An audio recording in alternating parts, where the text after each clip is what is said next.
Good morning welcome back to my channel. आशा करी तोमरा सबाई खूब भालो आछो जे जेखान थेके आमाके देखछो और आमी तो बेश भालो आछि।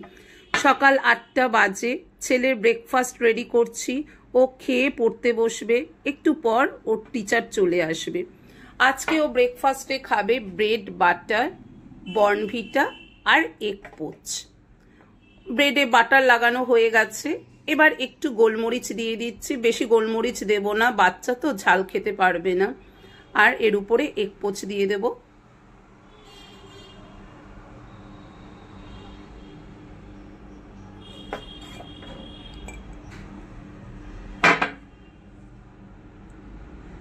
তুতান, তোমার ব্রেকফাস্ট রেডি হয়ে গেছে, চলে এসো, দেরি করো না। সোজা কিচেনে চলে এসেছি। সকালে আর কাজ কি, ঘুম থেকে ওঠা, গাছে জল দেওয়া, তারপর কাজে লেগে পড়া, এটাই তো একজন হাউসওয়াইফের কাজ। আর হাউসওয়াইফের কাজ করতে তাই আমি এখন সোজা কিচেনে চলে এসেছি। আটা মাখা হয়ে গেছে এই যে, আর এখন চা বসিয়েছি। আগের দিন এই ছোলার ডালটা সেদ্ধ করে রেখে দিয়েছিলাম ফ্রিজে। ডালটা কিন্তু বেশ ভালো আছে। এটা দিয়ে আলু দিয়ে এখন একটা সবজি বানাবো। আলু আর ছোলার ডাল দিয়ে তরকারিটা এইভাবে করছি, পুরো প্লেন, কোনো মশলা দেইনি, শুধু টমেটো আর কাঁচা লঙ্কা দিয়ে আজকে করব। এটা না রুটির সাথে খেতে কিন্তু বেশ ভালো লাগে এইভাবে তরকারি করলে। রান্নার পর কিচেন ক্লিন করতে সত্যি অনেকটা সময় চলে যায়। রান্না না তাড়াতাড়ি করে করতে হয়, স্কুল টাইম, অফিস টাইম, তাড়াতাড়ি করে রান্না করতে হয়, তখন বোঝা যায় না কিচেনের হালাত কি, কিন্তু তারপর বোঝা যায় যে কিচেনের কি হালাত হয়েছে। আর তেমনি বাজে অবস্থা হয়েছে আমার মাইক্রো ওভেনের, কারণ দিনে 2 থেকে 3 বার আমাকে মাইক্রো ওভেন তো চালাতেই হয়। আর মাইক্রো ওভেনটা না অনেকটা নোংরা হয়ে যায়, তার জন্য তাই মাইক্রো ওভেন খুব তাড়াতাড়ি আমার নোংরা হয়। তো আজকে একটু মাইক্রো ওভেনটা ভাবছি ক্লিন করে নেব। আর আমি মাইক্রো ওভেন ক্লিন করি গরম জল আর ভিনিগার দিয়ে, ভিনিগার বা লেবু যেটা হাতের সামনে পাই সেটা দিয়েই ক্লিন করি। তো আজকে একবার ক্লিন করা যাক এখন মাইক্রো ওভেনটা। এই যে মাইক্রো ওভেনের অবস্থা কত খারাপ, সব ফুড পার্টিকেলস চারিদিকে ছড়িয়ে ছিটিয়ে রয়েছে, এই দরজায়ও তাই। এই যে এবার এগুলোকে সব পরিষ্কার করতে হবে। জল আর ভিনিগার পরিমাণ মতো নিয়ে নিয়েছি। এটা এবার মাইক্রো ওভেনে দিয়ে 5 মিনিটের মতো মাইক্রো ওভেনে ফোটাতে হবে জলটাকে। তো মাইক্রো ওভেনে রেখে দিয়ে দরজা বন্ধ করে দিলাম। 5 মিনিট টাইমিং দিয়ে দিই, 5 মিনিট দিয়ে দিলাম। এবার ফুটবে মাইক্রো ওভেনে 5 মিনিটের জন্য এই জলটা কিন্তু মাইক্রো ওভেনে ফুটছে, এখনো অনেকটা সময় বাকি আছে। জলটা ফুটছে মাইক্রো ওভেনে। তখন মাইক্রো ওভেনে জলটা ফুটছে, আমি এর মধ্যে ওটিজিটা ক্লিন করে নিই। এর সাথে সাথে ওটিজিও কিন্তু ভীষণ নোংরা হয়ে যায় তাড়াতাড়ি। ওটিজি আমি এই শুকনো কাপড়টা দিয়েই মুছবো, এই যে পরিষ্কার শুকনো কাপড়টা দিয়েই মুছবো। প্রথমে এই র্যাকটা বার করে নিচ্ছি, র্যাকটা বার করে ওপরে রাখলাম। এই ট্রেটাও বার করে নিলাম। ট্রেটাতে দেখেছো কত ময়লা জমেছে।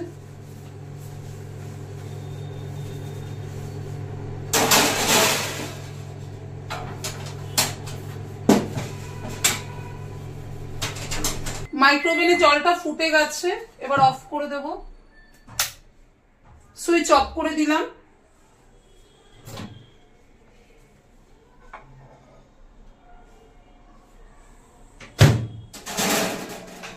মাইক্রো ওভেন থেকে জলটা বার করে মাইক্রো ওভেনের ওপরে রাখলাম। এই জলের মধ্যে কাপড়টা একটু ভিজিয়ে ওটিজির ভেতরটা আমি ক্লিন করে নেব। আর মাইক্রো ওভেনটা তো এখন ধরা যাবে না যতক্ষণ না ঠান্ডা হবে, কারণ ভীষণ গরম মাইক্রো ওভেনের ভেতরটা এখন, তো ওটা এখন ধরা যাবে না। ঠান্ডা হোক এখন, আমি ততক্ষণে ওটিজির ভেতরটা ক্লিন করে নিই। আমি কিন্তু সব সময় ওটিজির ভেতর এভাবেই ক্লিন করি। বাইরেটাও একবার মুছে দিচ্ছি এই গ্লাসটা। বাইরেটা যদি পরিষ্কার না থাকে না, ভেতরে কি হচ্ছে ভালোভাবে বোঝা যায় না।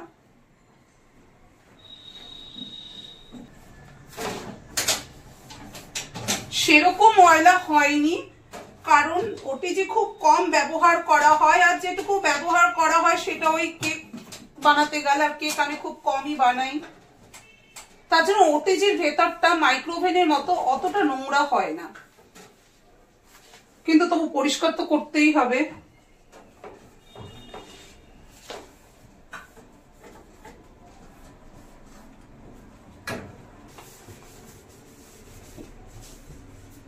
এবার এই ট্রেটা ভেতরে রেখে দেব।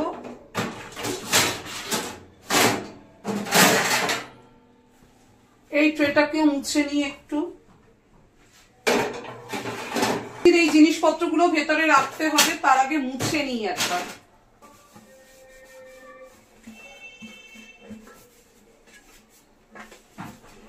পরিষ্কার হয়ে গেল এটা।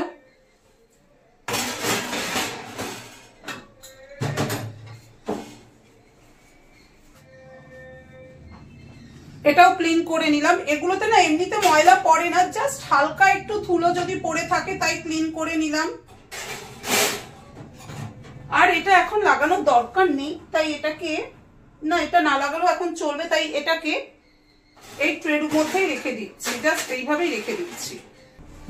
যেহেতু এই জলটায় ভিনিগার রয়েছে, আর ভিনিগার না যে কোনো জিনিস ক্লিন করতে, বিশেষ করে গ্লাসের জিনিস ক্লিন করতে ভীষণ কাজে দেয়, তার জন্য এই ভিনিগারের জলটা দিয়েই পুরো ওটিজিটাও ক্লিন করে নিচ্ছি।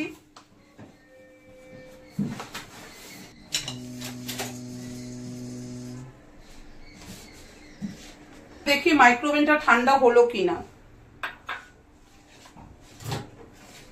মাইক্রোওভেনটা ঠান্ডা হয়ে গেছে, আর দেখো ভেতরে না পুরো মানে ভেপার জমে গেছে। এই যে এবার এটা ইজিলি ক্লিন করা যাবে। এই যে, আর এই জলের মধ্যে একটু কাপড় ভিজিয়ে আমি এই ডোরটাকে মুছে দেব। আমি কিন্তু প্রত্যেক সপ্তাহে মাইক্রোওভেন ক্লিন করি।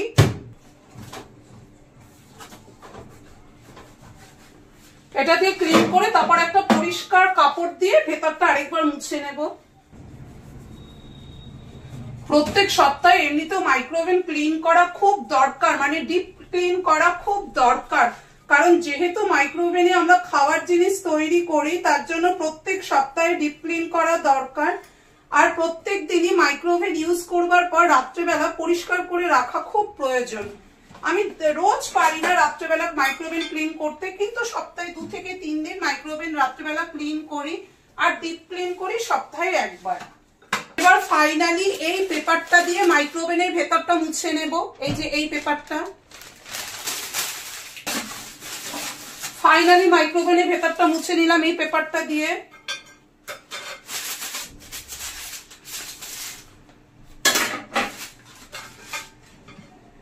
এবার এই কাস্ট্রি প্লেটটা ভেতরে রেখে দেব। কাস্ট্রি প্লেটটা ভেতরে রেখে দিচ্ছি।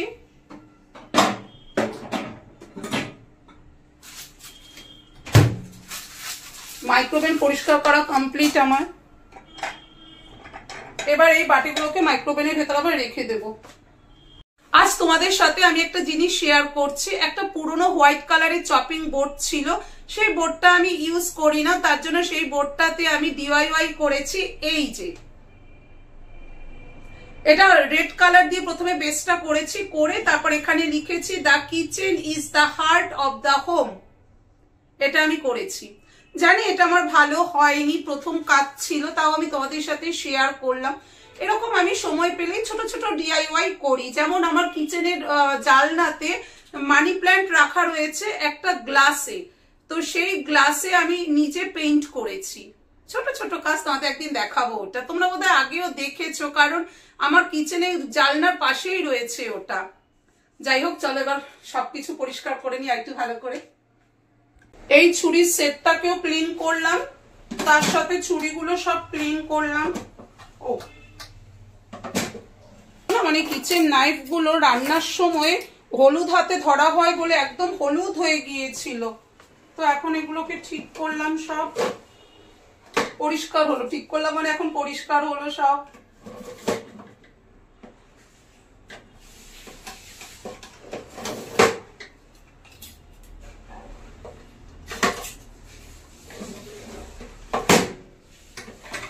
ঘুরিয়ে রাখি, না হলে অসুবিধে হচ্ছে, ঠিক মতো সেট হচ্ছে না।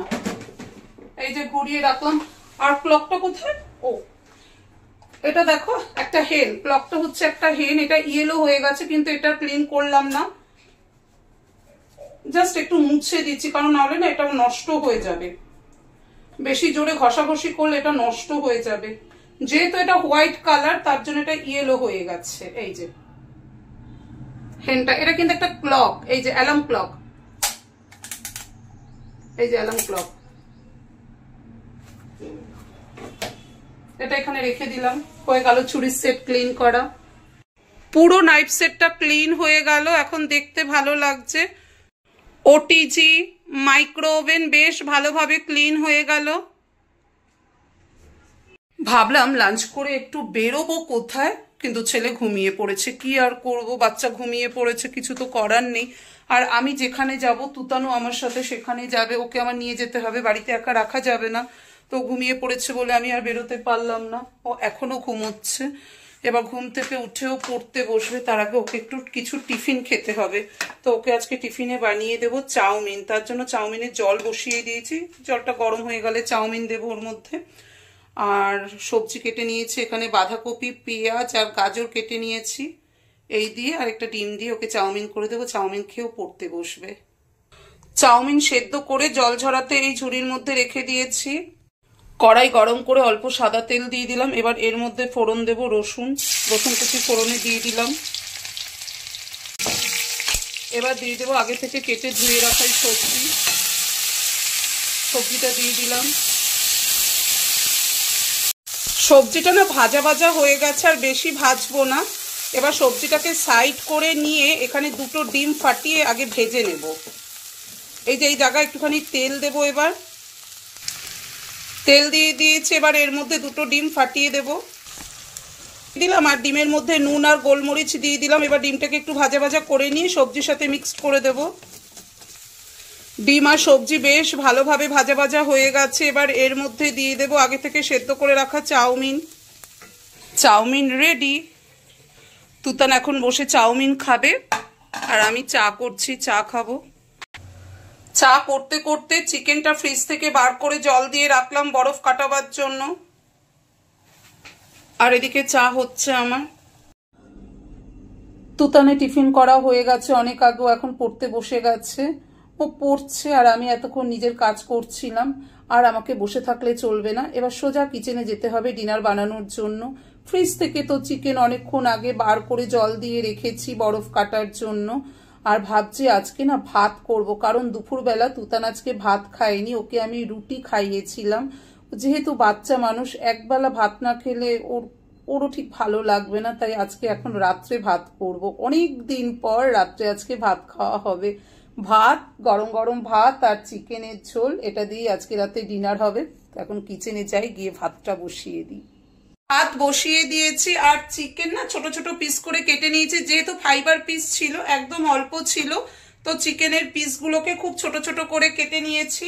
আর এদিকে মশলা করা হয়ে গেছে। আজকে চিকেনে না রসুন দেবো না, জাস্ট আদা, কাঁচা লঙ্কা, টমেটো আর গোটা ধনে, গোটা জিরে, নুন, হলুদ একসাথে মিক্সিতে পেস্ট করে নিয়েছি। আর চিকেনে আজকে আলু দিয়ে করব, তার জন্য 3 পিস আলু কেটে নিয়েছি আর একটা পেঁয়াজ কেটেছি। এই দিয়ে পাতলা চিকেনের ঝোল করব, আর ভাত, এটাই হবে আজকে ডিনার আমাদের। ভাত আর এখানে চিকেনের ঝোল, এই দিয়ে হবে আজকে আমাদের ডিনার, মানে আমার ডিনার হবে এখন। আমি না কড়াইতেই নিয়ে নিয়েছি, আর বাটি বার করলাম না, এক্সট্রা বাটি বার করে কোনো দরকার নেই মনে করে আমি ডাইরেক্ট কড়াইতেই নিয়ে নিলাম। আমাদের সবার ডিনার হয়ে গেছে। ডিনারের পর ব্রাশ করা, নাইট ক্রিম ইউজ করা, সেগুলো তো হয়ে গেছে, আমন্ড ভেজানো হয়ে গেছে, কিন্তু তবুও এখনো কিচেনের কাজ শেষ হয়নি। সত্যি ডিনারের পর কিন্তু কিচেনে অনেক কাজ থাকে। এখন কিচেন ন্যাপকিন আমি গরম জলে ফোটাবো। এই যে কিচেন ন্যাপকিনটা, এটা আমাকে এখন গরম জলে ফোটাতে হবে। তার জন্য গ্যাস অন করে একটু জল বসিয়ে দিয়েছি গরম করার জন্য। এবার এই কাপড়টা দিয়ে দেব গরম জলের মধ্যে, আর একটু সার্ফ দিয়ে দেব। গরম জলের মধ্যে সার্ফ দিয়ে দিয়েছি, এবার এই কাপড়টাকে না ভালো করে ফোটাতে হবে। এটাকে ফুটিয়ে সারা রাত গ্যাসের ওপরেই রেখে দেব, ঠান্ডা হয়ে যাবে, কালকে সকালবেলা ওয়াশ করে নেব। এই যে ফুটতে শুরু করেছে, বক করে ফুটতে শুরু করেছে। এবার একটু উল্টে দেব। প্রত্যেক দুদিন পর পর কিন্তু আমি কিচেন ন্যাপকিন এইভাবেই পরিষ্কার করি, কারণ কিচেনের ন্যাপকিন বলে কথা। তার জন্য না একটা জিনিস সবসময় মাথায় রাখতে হবে, কিচেন রিলেটেড যে কোনো জিনিস আমাদের কিন্তু খুব ভালোভাবে পরিষ্কার করে রাখা উচিত এবং হাইজিন মেনটেন করা উচিত। যেটা আমি যতটা পারি হাইজিন মেনটেন করার চেষ্টা করি, আর সেটাই আমি তোমাদের সাথে শেয়ার করছি আজকে। এবার গ্যাসের ফ্লেম অফ করে দেব। গ্যাসের সিলিন্ডারও অফ করে দিলাম। সারা রাত এইভাবে থাকবে গ্যাসের ওপরে। সকালবেলা তো এমনিতেই ঠান্ডা হয়ে যাবে, তার উপরে শীতকাল, একটু পরেই ঠান্ডা হয়ে যাবে, কিন্তু এখন তো আর এটা দরকার নেই। আর রাতও অনেকটা হয়ে গেছে, তাই এই অবস্থাতেই থাকুক। কালকে সকালবেলা একেবারে পরিষ্কার করে নেব। কিচেনের কাজ আমার আজকের মতো এখানেই শেষ হলো। কালকে আবার আমার জার্নি শুরু হবে, তাহলে আজকের ব্লগটা আমি এখানেই শেষ করে দিচ্ছি। তোমরা সবাই ভালো থেকো, সাবধানে থেকো আর সুস্থ থেকো। Good night.